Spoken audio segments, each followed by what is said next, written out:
これは、スタンフォード大学の脳外科医、ジェームズ・ドゥティが体験した実話です。ジムは、カリフォルニアの貧困な家庭に育ち、父親はアルコール中毒、母親はうつ病で、両親から構ってもらえずに育ちました。いつものようにベッドの下の宝箱を見ると、大切にしていたマジックの種、親指がなくなっていることに気づきます。お兄ちゃんがどこかに持って行ったのかな？僕の一番の宝物なのに。彼は自転車で兄を探しに出かけます。いつもの自転車コースとは違う、大通りのしょぼくれたショッピングモールに通りかかった時に、知らない店が目に入りました。サボテンウサギのマジックショップ？マジックが大好きだった彼は、ゆっくりとお店に入っていきました。このマジックショップでの体験が、壊れた家族の面倒を見ながら一生を終えるはずだった彼の人生を劇的に変えることになるのです。こんにちは。ハピケンことハッピー研究所のショーです。今回は、スタンフォードの脳外科医が教わった人生の扉を開く最強のマジックという本をご紹介します。冒頭でもお伝えしましたが、この本はスタンフォード大学の医学部教授であるジェームズ・ドゥティさんの体験した実話で、世界20カ国以上でベストセラーとなっているんです。また、今世界で話題のアーティスト BTS がマジックショップという歌のモチーフにしたことでも知られています。このマジックショップで彼はどのようなマジックを手に入れたのでしょうか。そのマジックで成功を手にした彼を最後に待ち受けていたのは一体何だったのでしょうか。皆さんが想像するようなステレオタイプのよくある話ではないんです。本動画ではネタバレなしで本書の空気感を伝えられればと思いますので、最後までご覧になってくださいね。ハッピー研究所では幸せになるためのいろいろなノウハウをご紹介しています。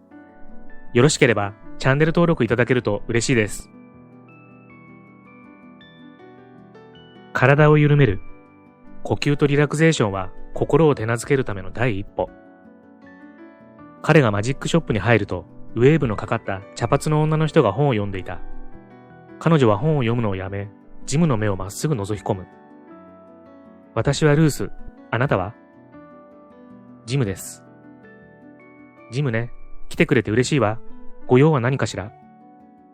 その後、マジックの種を探していること。このお店はルースの息子が経営していること。ジムがマジックを大好きなことなど、いろいろなことを話す。ジム、私あなたのこと気に入ったわ。すごくね。この町には6週間しかいないけど、毎日会いに来てくれたら、マジックを教えてあげる。店じゃ買えないような、何でも欲しいものを出せるマジックよ。どうして僕に教えてくれるの？私も教えてもらったものだから、今度は教える番。たくさん努力して練習しないとダメだけど、あなたの人生を変えるマジックよ。こうして彼は、毎日マジックショップに通うようになった。初日は、誕生日とクリスマスが一緒に来たみたいな気持ちでお店に向かった。さあジム、いらっしゃい。始めましょう。窓はなく、薄暗い店の奥の部屋へ行き、椅子に座る。ジム、まずあなたにお願いがあるの。私から教わったことをいつか誰かに教えると約束して。そして、その人にもまた誰かに教えると約束させてもらいたいの。できる？うん、約束する。ありがとう。じゃあ、目を閉じて。風になびく葉っぱになったと思って。ジム、最初に覚えなくちゃならないトリックは、全身のすべての筋肉をリラックスさせることよ。見かけほど簡単じゃないの。怒ったり悲しかったり、人生にはどうしようもないことがたくさんあるわ。でも、体を思い通りにできれば、心も思い通りになるの。大したことじゃないように聞こえるかもしれないけど、それがすごく力になるの。すべてが変わるのよ。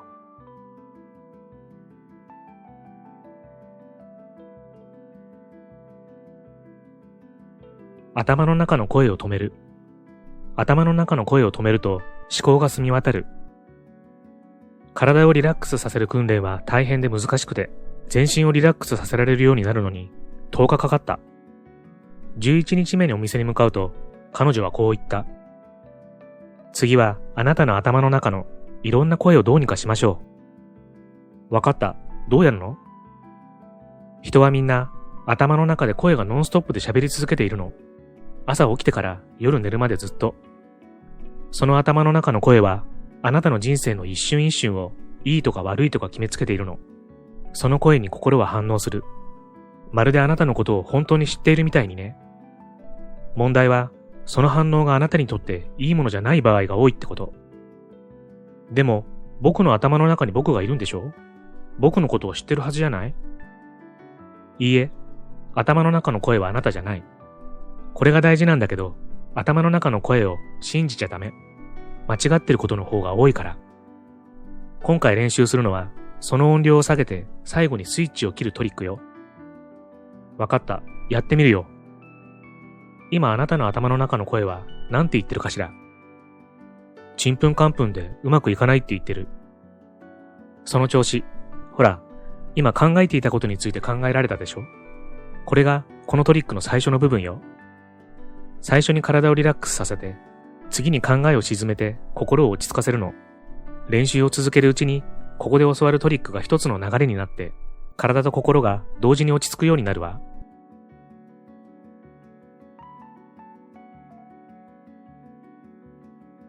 心を開く。開かれた心は他者とつながり、それが全てを変える。ジム、次のトリックは心を開くことよ。これがなかなかできない人もいるけど、あなたにはそれほど難しくないはずよ。どうして？あなたは家族を大事にしてる。お父さんやお母さんを気にかけてるし、周りの人をいつも気にかけてる。他の人を思いやる力は心を開くことの一部なの。そして、心を開くことのもう一つの面はね、自分を気にかけるってこと。人はみんな人生で何を受け入れるかを自分で選んでるの。子供は選べることが少ないかもしれない。でも、大人になると自分をどう扱うのかを決めているのは自分なの。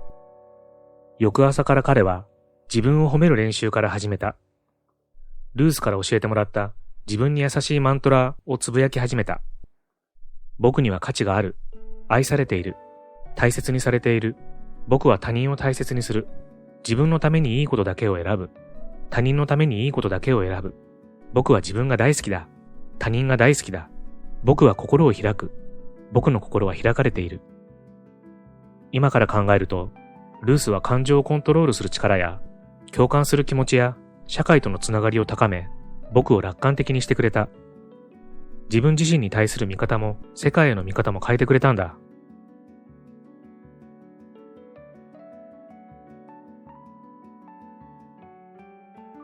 なりたい自分を描く。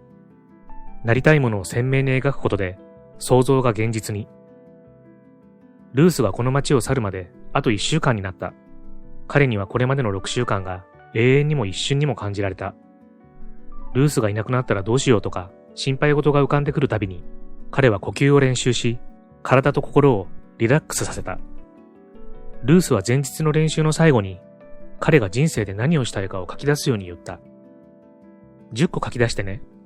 何を生み出したいか考えて、どんな人間になりたいかを書き出すの。それを明日持ってきてちょうだいね。書く宿題はそれまでなかったけど、彼は言われた通りにした。1、アパートを追い出されない。2、クリスとデートをする。3、大学に行く。4、医者になる。5、100万ドル。6、ロレックス。7、ポルシェ。8、豪邸。9、島。10、成功。翌日ルースにそのリストを手渡すと、彼女はそれを読んだ。としか言わなかった。何？リストを作る前に心を開いた？私が言ったみたいに。彼はうなずいた。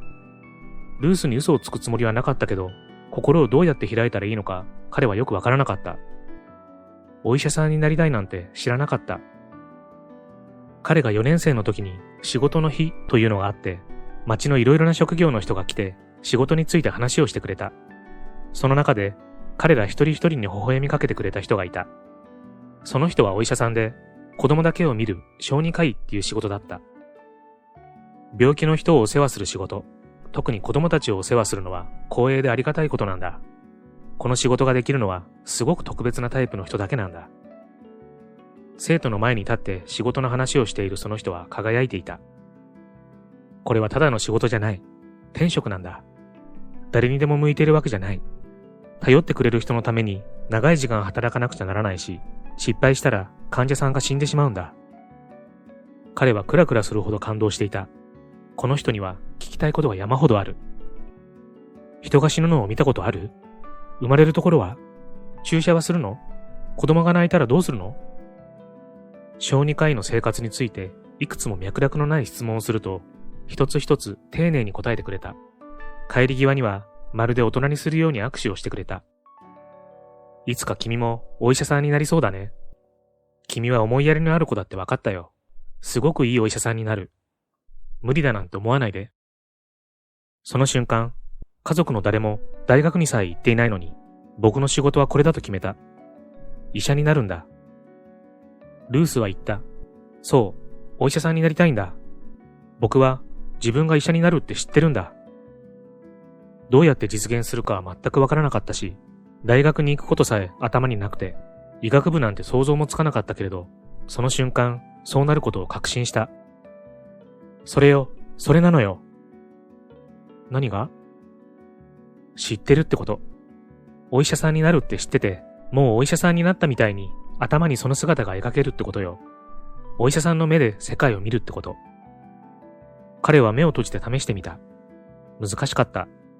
自分の白衣をしげしげ見ている医師の姿をぼんやり思い浮かべるのがやっとだった。医師よ。体を緩める。頭を空っぽにして、心を開いたら、はっきりとした意志を掲げやすいの。お医者さんになりたいのよね。すごくはっきりしてるわ。僕はまた目を閉じて考えた。僕は医者になる。はっきりと決めている。医者になるとはっきり決めている。今度は窓の外を眺めているところを想像して、何度も何度も意志を掲げているうちに、だんだんはっきりと見えてくるわ。窓の向こうにはお医者さんになったあなたがいる。窓の向こうのその姿がはっきりしてくるにつれて、そのイメージが現実になる可能性が高まるの。最後に、窓の向こうに白衣を着た僕が見えた。これをずっと続けるのよ。毎日毎日。何週間も何ヶ月も何年も。窓の向こうにはっきりと見えたら、それが現実になる。その窓越しのあなたの姿や、その人が持っているものを思い描けば描くほど、早くそうなるの。本当に？このマジック、本当に成功するって約束する？ええ、するわ。私が嘘ついたことなんてないでしょ？でも、努力が必要よ。叶えるのに長くかかるものもある。それに、あなたが望む形でそれが叶うとは限らない。でも約束するわ。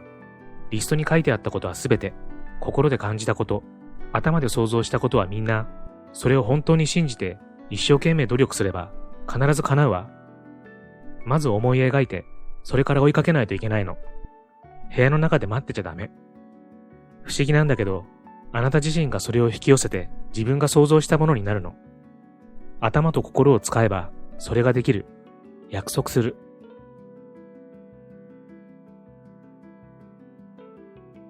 ルースと彼はその週の最後の最後まで練習を続けた。そして、ルースが街を出る朝、ルースにさよならを言った。あなたを誇りに思うわ、ジム。ありがとう。いろいろ教えてくれてありがとう。と僕は言った。ルースは僕から離れて車の方へ行きかけて戻ってきた。あなたを教えられて本当に嬉しかった。どんな人にも力があるの。それを使う方法を学ばなくちゃならないだけ。でも忘れないでね。私が教えたマジックには威力があるの。いい方に使えばいいけれど、準備のできていない人がその力を使うと誰かを傷つけたり、痛みを引き起こしたりするの。ルースを乗せた車が行ってしまうのを僕は見送った。あの最後の瞬間のルースの言葉を理解したつもりだったけれど、十分に理解していなかった。ずっと後になってそれを思い知ったけれど、僕はルースが言っていた準備のない人がその力を使うことをやってしまった。僕には準備ができていなかった。あの時、ルースの言葉をもっとちゃんと聞いておくべきだった。他人にも世界にも心を大きく開いて、それに従うことを12歳の時に身につけておけばよかった。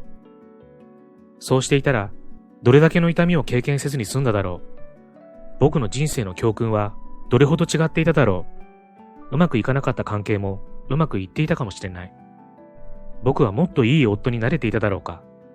もっといい父親に、もっといい医師に。もし聞いていたら、人生の最初の半分にあれほど傲慢に多くを求めただろうか。どんな違う選択をしていただろう。この後、ジムにどのようなことが起こるのでしょうか。ものすごく気になりますよね。ですが、本動画では冒頭の1章まで。続きが気になる方は、ぜひ実際に本書を読んでみてください。お気づきの方も多いと思いますが、ルースが教えてくれたマジックは、いわゆるマインドフルネスのテクニックです。深い呼吸と心を開くことの練習を通じて、身体能力が向上する。マインドフルネスの元来の意味は、今ここにあること。体の筋肉をリラックスさせ、呼吸を深くすることで、過去を後悔したり、未来を心配したりせず、今ここに集中するんです。実は、ルースはそれに加えて、ある大切な要素を付け加えてくれていたんです。それによって、単純に願いが叶う、幸せになるだけではなく、心の豊かさも手に入れることができるんです。ご覧の通り、物語として気軽に読めて、とても深い気づきが得られる本ですので、気になった方はぜひ読んでみてくださいね。